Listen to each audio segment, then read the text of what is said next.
Hi అండి, good morning. ఇదైతే ఇవాళ మార్నింగ్ లాగా అనమాట. ఇక మార్నింగ్ లంచ్ బాక్స్ కోసం అయితే రైస్ అండ్ బంగాళదుంప కర్రీ అయితే చేస్తున్నానండి సహస్రాకి.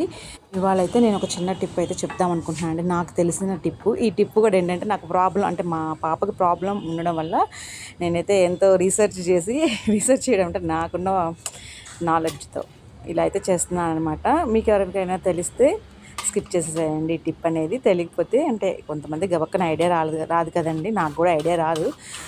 సో ఇదైతే చిన్న ఐడియా వచ్చిందంటే మీతో అయితే షేర్ చేసుకుంటున్నాను.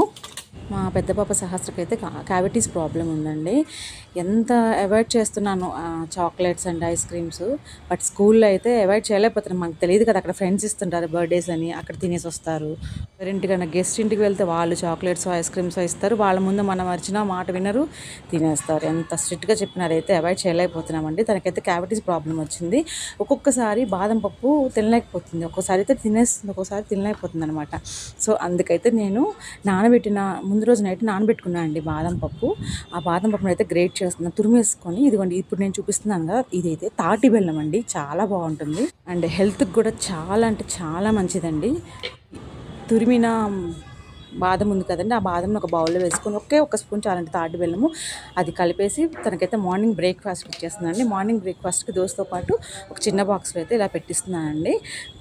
అంటే ఎప్పుడైనా టీత్ కొంచెం పెయిన్గా ఉందంటే మాత్రం ఇలా చేసిస్తాను.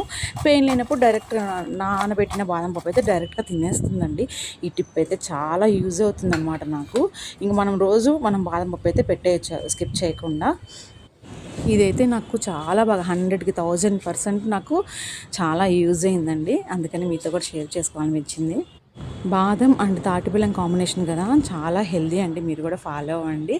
ఇదైతే పల్లీల పొడి అనమాట, పల్లీల కారం చేశాను దోశల్లోకి వాళ్ళైతే పల్లీల పొడి అండ్ దాంట్లోకి నెయ్యి వేసి కలుపుతాను అనమాట. అది దోశలోకి తింటుంది, ఇడ్లీలోకి చాలా బాగుంటుందండి. ఇక్కడైతే రైస్ కూడా అయిపోయింది.